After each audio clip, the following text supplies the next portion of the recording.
Hello, hello, everyone. My name is Molly Casey, and I'm very, very excited to be here today. I have the honor of interviewing Lora Forbush. She is Mrs. USA Continental Worldwide. And once again, if you missed it the first time, this is Beauty Queens Galore, your pageant resource. And we get to do these really cool things like interview Lora. Lora, thank you so much for joining me today. I am very excited to chat with you. Yes, thank you, Molly. I'm so excited to be here. So, do you mind sharing more about the Continental Worldwide system? I learned about it last year, but I still don't know a ton about the system. So, can you fill me in? Absolutely, I'd be happy to.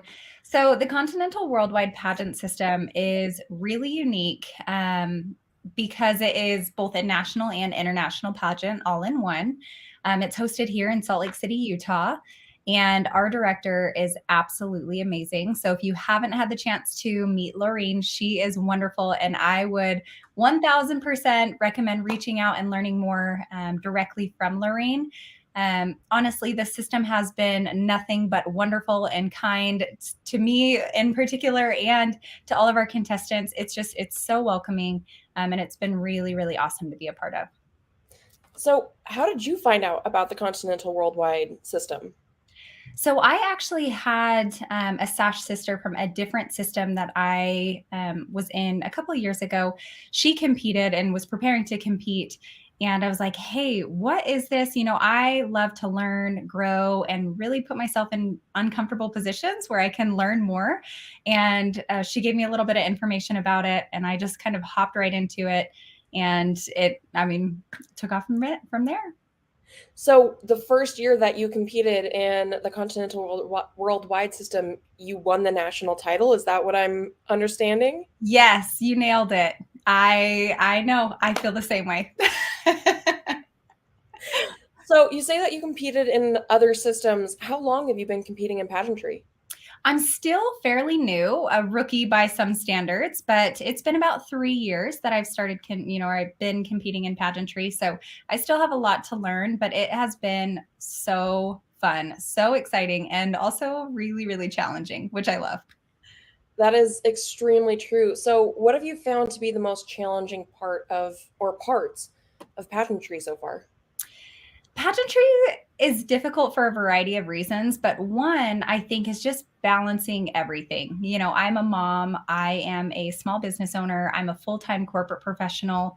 And, among many other things, it's a lot, right? And in pageantry, you become so dedicated to your community and to the platform and the causes that you serve. And so it's just finding the right balance where you prioritize all of the things that are most meaningful to you, including family and work and all of the things. So that definitely has its own challenges for sure. So, you just said that you're a small business owner and a mom and a corporate professional, and like, when do you sleep? Well, I do my best work at like 10, 11, midnight. But after that, I get some great hours. It's perfect. I love that. So, with all of that already going on in your life, what kind of pushed you to jump into competing in pageants? So I was an athlete for most of my life, and when that ended, after I was done playing collegiately, I was just kind of looking for something where I could compete again, where I could, have goals and push myself and make myself really uncomfortable in all of these, spaces where I can learn and grow. And at first, that took shape in the form of bodybuilding, and I competed a couple of years in bodybuilding. And I had a friend whose sister competed in the America system. And I was seeing what she was posting. I was seeing all of the things that were going on. And I was like, wow, like what is this pageantry thing you're up to? So I kind of learned about it. And that was kind of my door where I was in. As soon as I saw what was going on and the competition, the amount of work and growth that comes from it, I was sold. So, how did you choose your first pageant, and then how did you choose Continental Worldwide after that? Yeah, good question. So I chose the America system specifically because I knew somebody who was already in it and who had spoke highly of it. And then once I did my own research, I knew it's one of the most longstanding. The caliber of women is just, it's absolutely unreal. The level of competition that goes into an America system. And I loved every second of that. So that was kind of, that's what got me into it.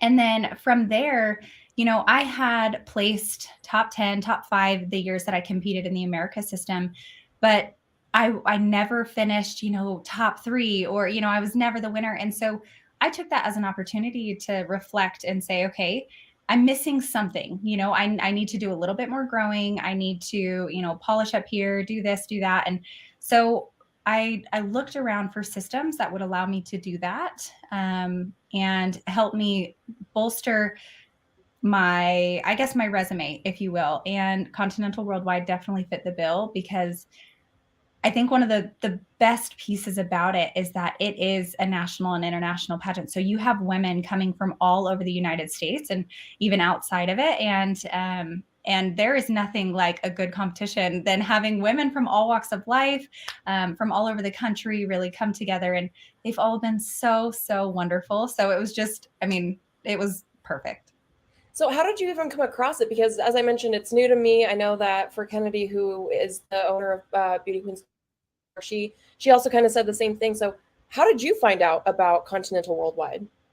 Just one of my Sash sisters. So she was competing in it and she told me all about it. And everything sounded not too good to be true, but just really right. Like it just felt right.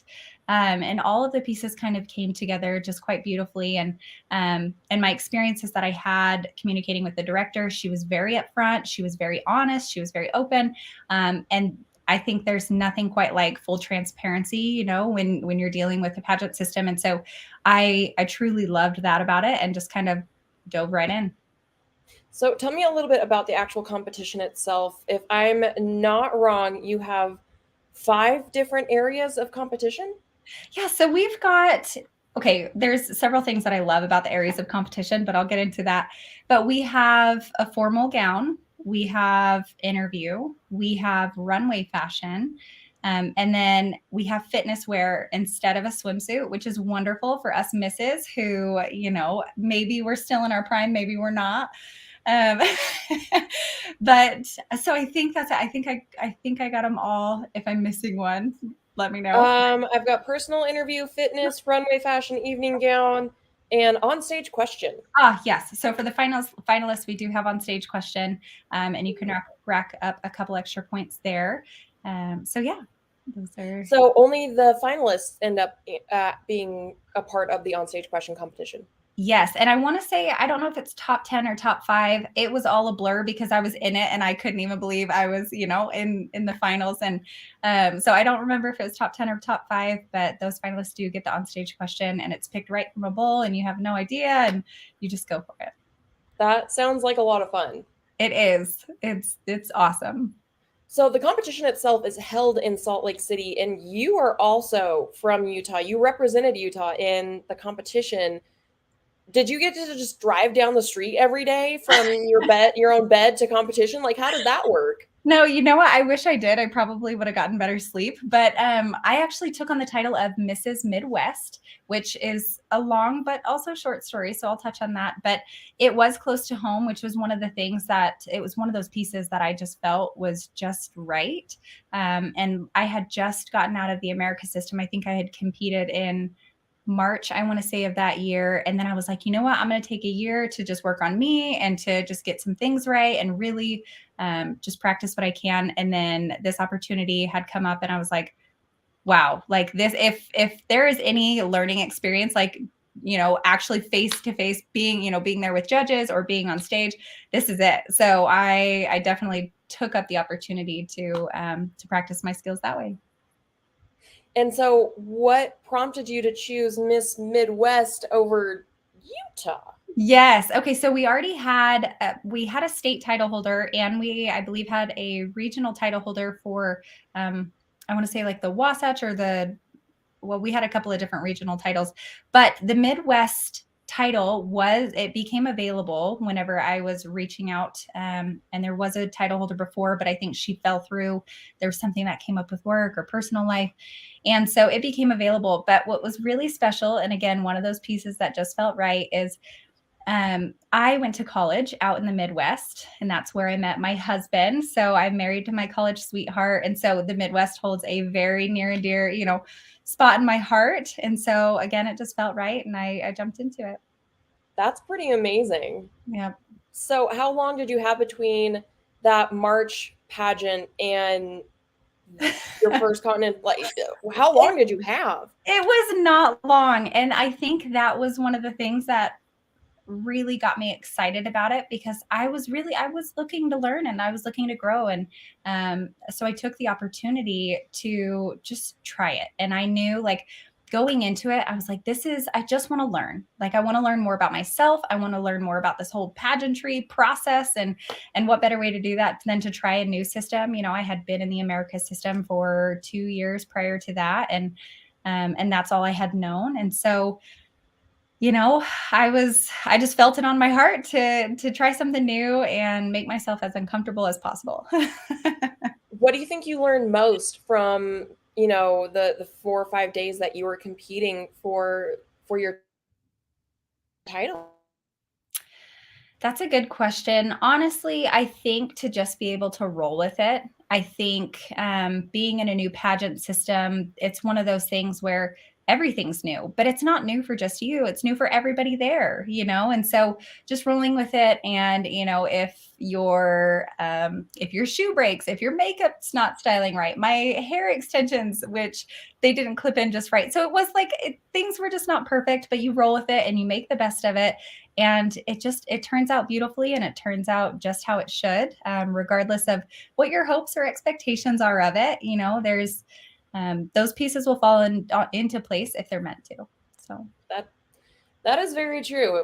What's supposed to happen happens, and I know that can be really hard for a lot of girls that compete. I know it's been hard for me in the past to be like, okay, what's meant to be is meant to be, but it's genuinely true, because you end up learning so much, whether you walk away with a title or you walk away with a plaque or you walk away with nothing. that's right. Yeah. And I think that's a good reminder too. At the end of it, technically speaking, there are typically one or two winners. You have your title holder, your first runner up. We've got, in our system, we have 6 crowns at the crowning. So we have 3 national title holders and 3 international title holders. And so we're lucky, just because, the sheer fact that there are multiple title holders being crowned that evening. But honestly, like, it's a good reminder. Not everybody walks away with a crown, but you do walk away with a whole new sense of purpose. You've found new sash sisters. You've done the work in your community. And most of the women, they're going to continue that work with or without the crown. And so it's a beautiful process. And I think that's one of the reasons I love pageantry so much, is it's just, there's no bad that can come out of it. So much good comes out of pageantry. So I could scream that from the rooftops. I probably have and will continue to, but yes, I fully agree. So, can you explain a little bit though about the 6 crowns? I saw that earlier, and first of all, that's amazing. And secondly, I don't think people may know that there are multiple divisions, and also how the split in the titles work. Absolutely. So overall highest points, those are our gals who are going to be taking home that international title. So those are your first place women who have scored the highest throughout all areas of competition. The USA title, the national title, will then go to that runner up. And so those are the ladies who have scored the second highest overall. And we have 3 divisions that are crowned: Miss, Ms., and Mrs. And so that's how you get those 6 titles.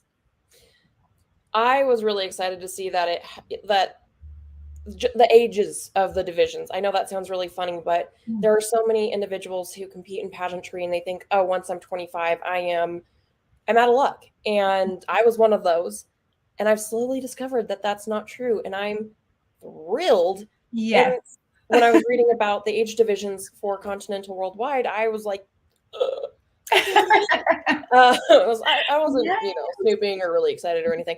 Um, but do you think that there's a difference in maybe the responsibility or the way that somebody should hold themselves when it comes to being a Mrs. title holder compared to being a Ms. or a Miss? Oh, absolutely. But honestly, I think that comes naturally. I think you're typically in just a different state of mind, after the Mrs. or when you enter the Mrs. category. Typically, those women are married. Typically, they have children. Typically, they might be in a well-established career, and I think there is a little bit of a different mindset, but I think that comes very naturally to the Mrs. category. And does that at all affect the way that you carry yourself as a title holder once you are crowned, or even as a state or regional title holder? I think it's equally weighted across all of the divisions. I mean, you are a representative of that pageant system, and so you're held to a very high regard. And the hope is that you carry yourself that way as well.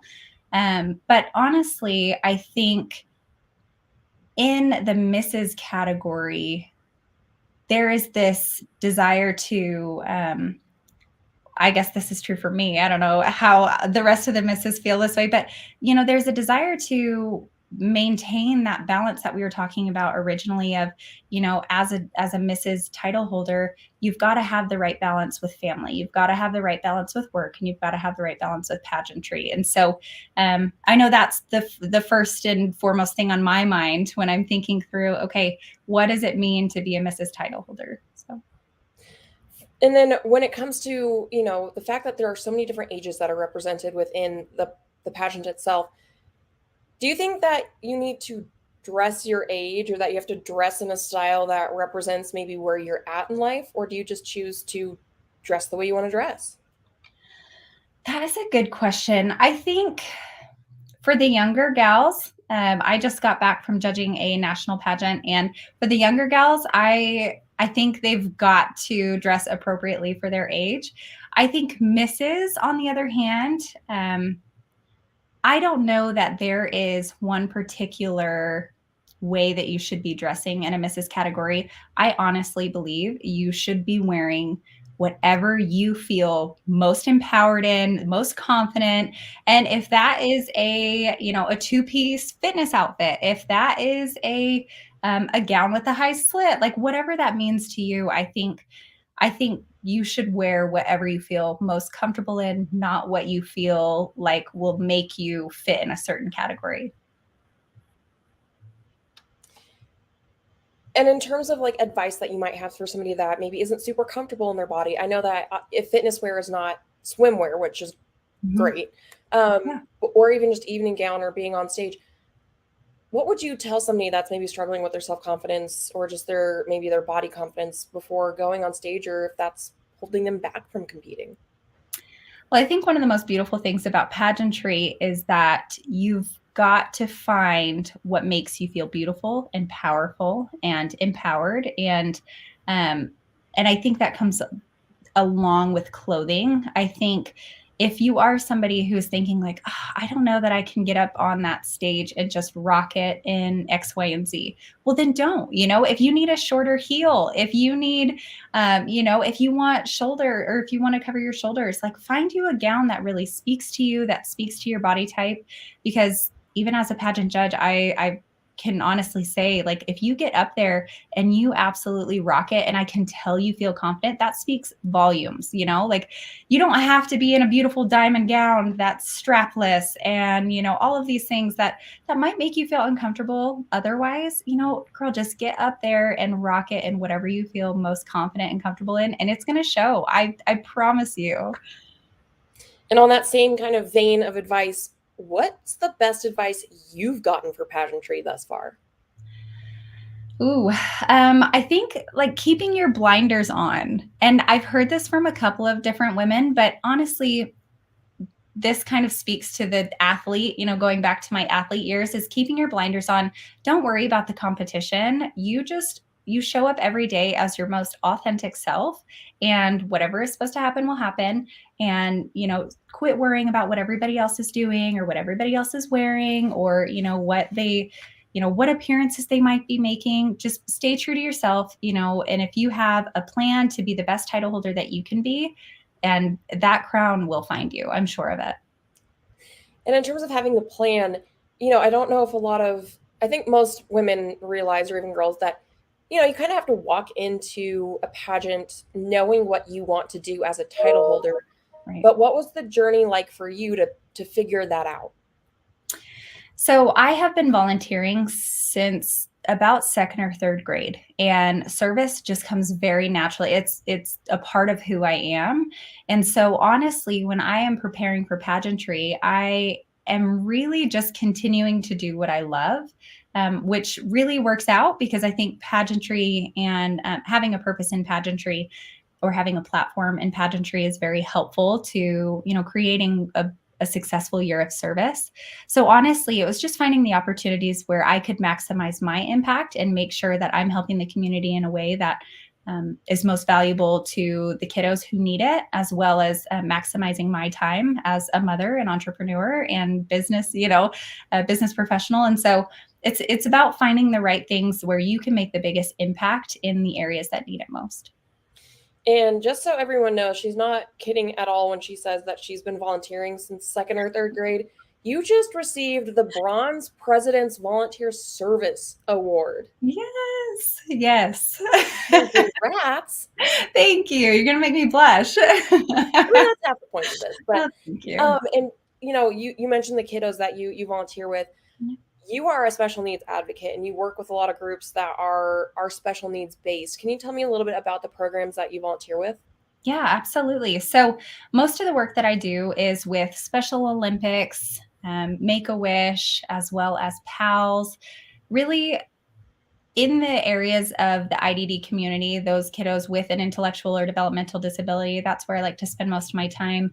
And it's been amazing. These kids are just incredible. What got you into the realm of volunteering with individuals with intellectual disabilities? So this kind of goes back a ways.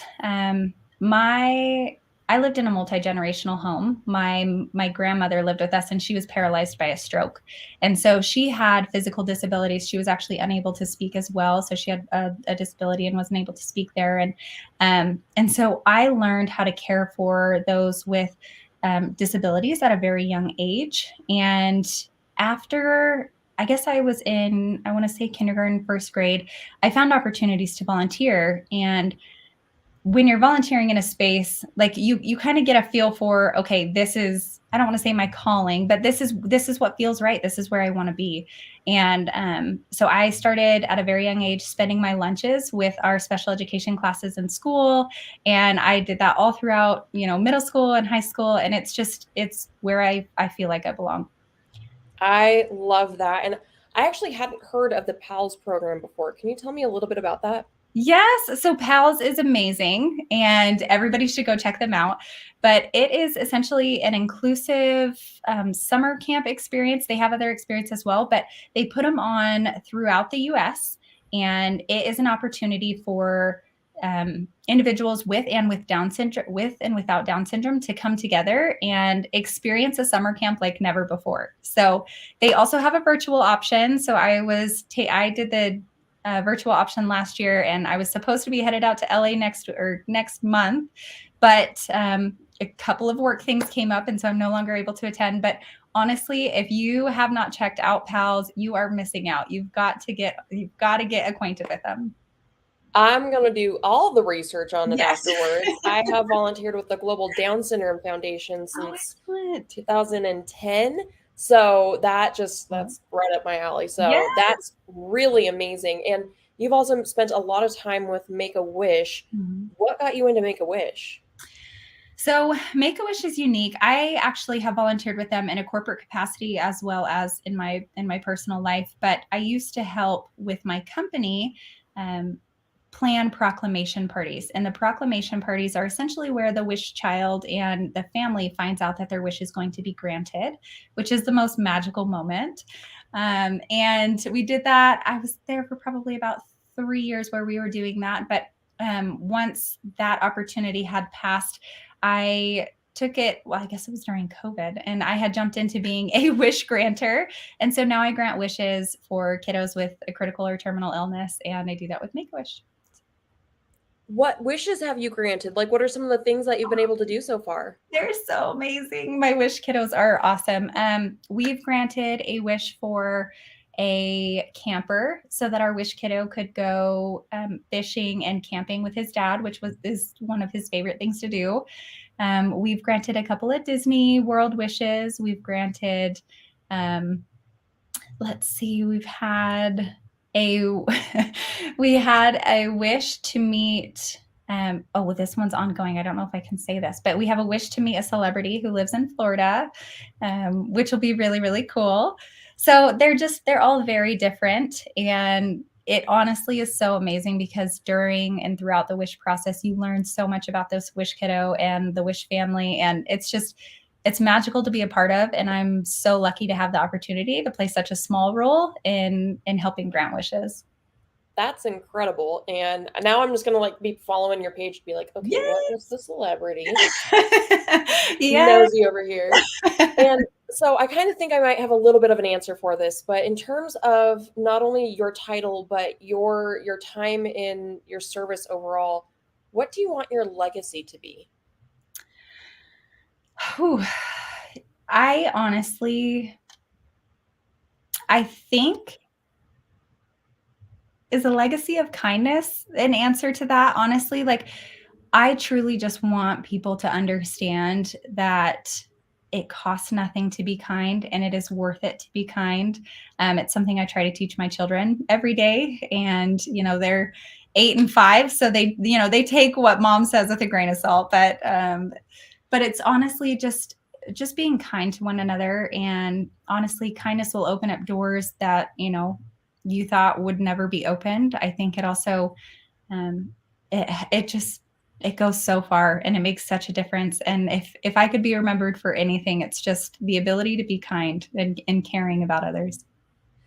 And it's really cool that you have all of this going on because my next question is, what are you going to do after you give up your title? Oh my goodness.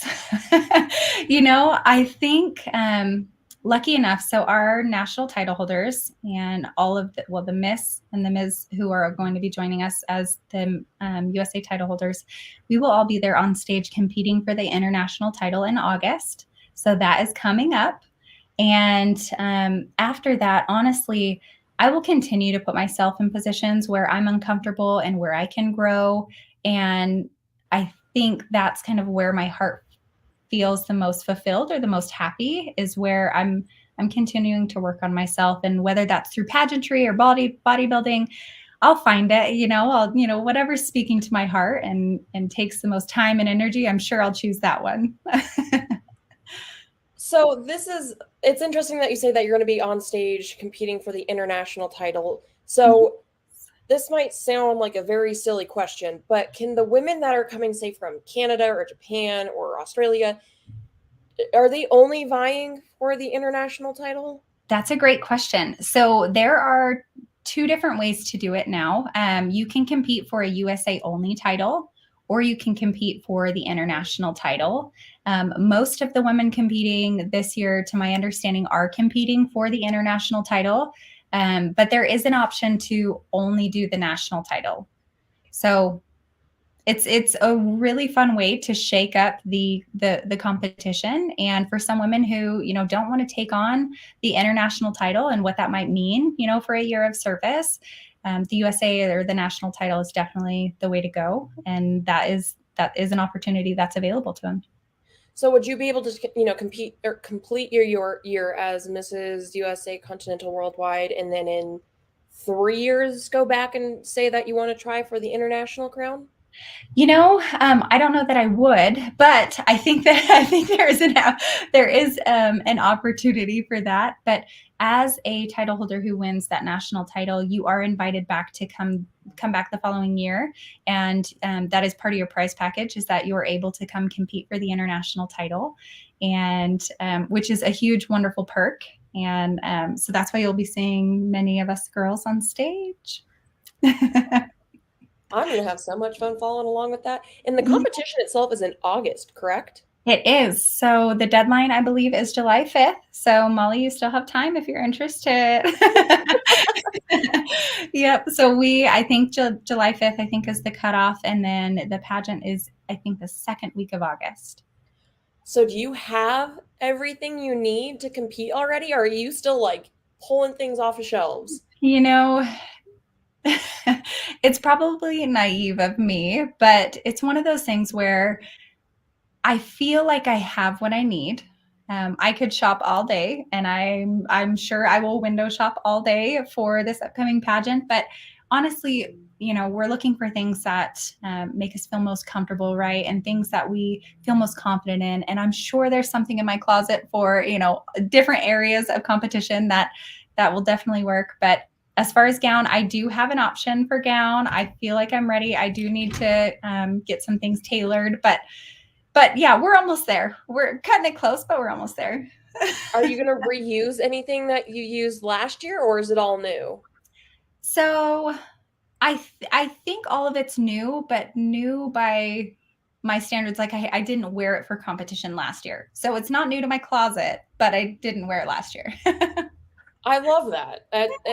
It's the smart, it's the budget-friendly way to do pageantry, and I think a lot of people when they see pageantry, they think, "Oh, I have to spend thousands of dollars on a gown, on cocktail dresses, on fitness wear, on swimsuits, on Yes. interview outfits." And in all reality, majority of what you need already in your closet or thrifting Yes. or secondhand. It's but go I hunt your closet first. Yes, I would shout that from the rooftops. I think pageantry can absolutely be so expensive, but it does not have to be.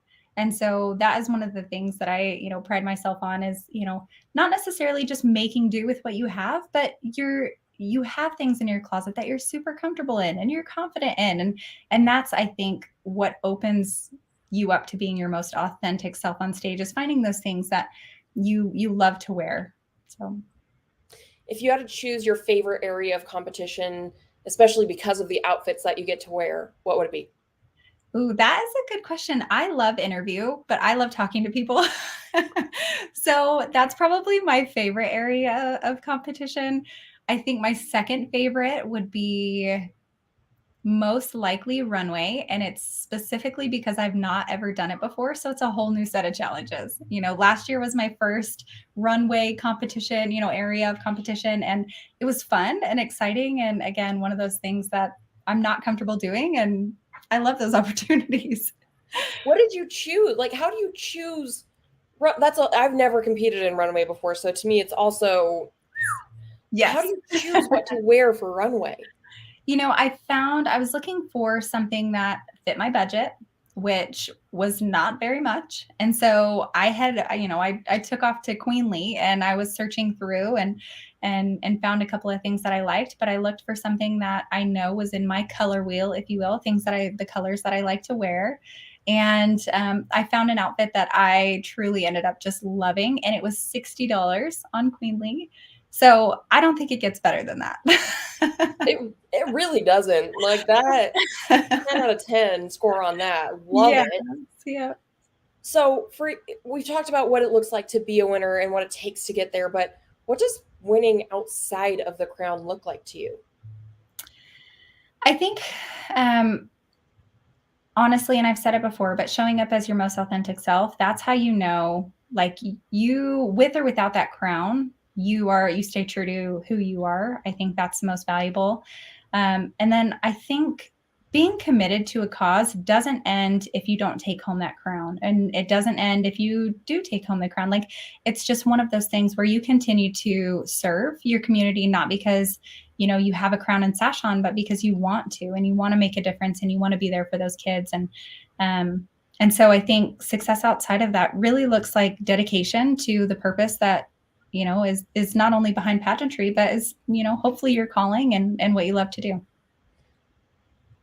Yes. Yeah, can I get that on a plaque? Yes. Yes. So kind of just looking at, you started in pageantry, you're, maybe in your third, fourth year of it. Mhm. Is there a right time to start? No. I wish there was, and I wish somebody would have told me like, "Hey, do this earlier." But no, there is no right time. I think honestly, no matter where you are in your journey, I think it's one of those things that if you have the time and energy to commit to it, and you feel that it's right, and you feel like it's something that you can learn and grow from, I don't think there's any better time than that. I would say I started I started competing in bodybuilding when my youngest son was 9 months old, and that was one of those things that was really really hard, but it was exactly what I needed. And I think pageantry is the same way. It's hard and it is demanding and it can be expensive, but it doesn't have to be. And if you can take all of those things into consideration and say, okay, is this right for me? It doesn't matter what age you are. There are systems out there that, can have women of any age. There are systems that you're limited by age. So really it's about finding the system that not only speaks to you, but that you meet the requirements for, and that you feel comfortable and excited to jump into. And you just jumped straight into the Continental Worldwide pageant because you felt that you found the right system for you. Tell me a little bit about what your year has been like so far and what you have to look forward to before competition in August.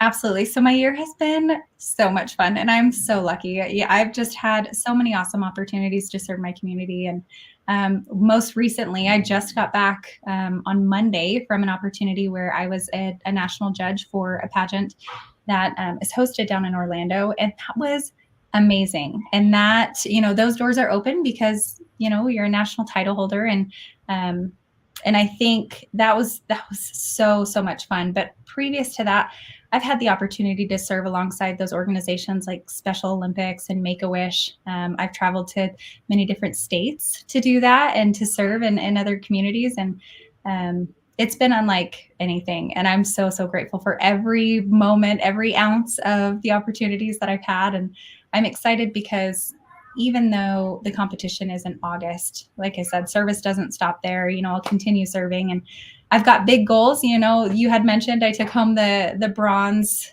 presidential award for service, and there's silver and there's gold to that. So I've got some things to work on. I love the never-ending quest for the next step. Yep, that's right. Love it.